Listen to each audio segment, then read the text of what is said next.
Commercial interests like those that founded Virginia were not the only motive to colonize America. Religion provided a far more compelling motive for many people. During this period, a great storm was raging over Europe, leaving as many dead as the plague. This was the conflict between the Roman Catholic Church, ruled by the Pope in Rome, and new Protestant churches in Northern Europe. This period is called the Reformation. Different European nations took different sides, and horrible wars and persecutions were committed in the name of Christ. England had its own version of the Reformation under King Henry VIII. In order to divorce his first wife and marry Anne Boleyn, a lady of the court, Henry VIII separated England from the Catholic Church, which did not allow divorce. He created the Church of England, or Anglican Church, which allowed divorce and had the king, not the Pope, as its head. The English Parliament confirmed this union of church and state with a series of laws repressing the Catholic faith. Under Elizabeth and James, the Anglican Church, or Church of England, sprouted competition, the Puritans, who wished to purify the Anglican Church of its Catholic remnants. The royal government repressed the Puritans.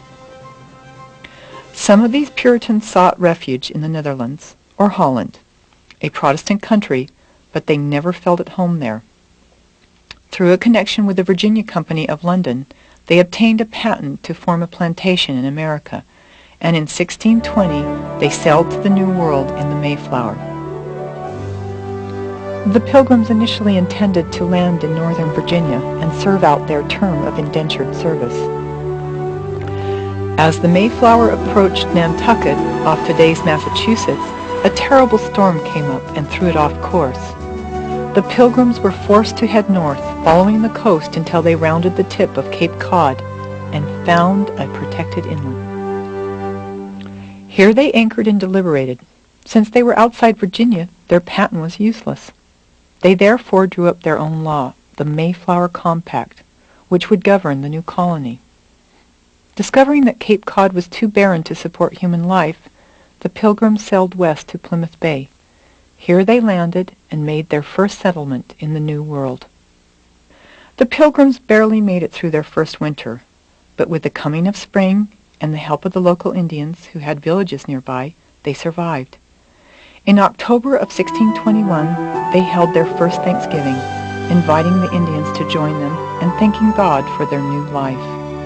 The Pilgrims were a covenanted society of one religion and faith, with only members of the church having the power to vote. Within a few years, they had established trading posts to the south and the north.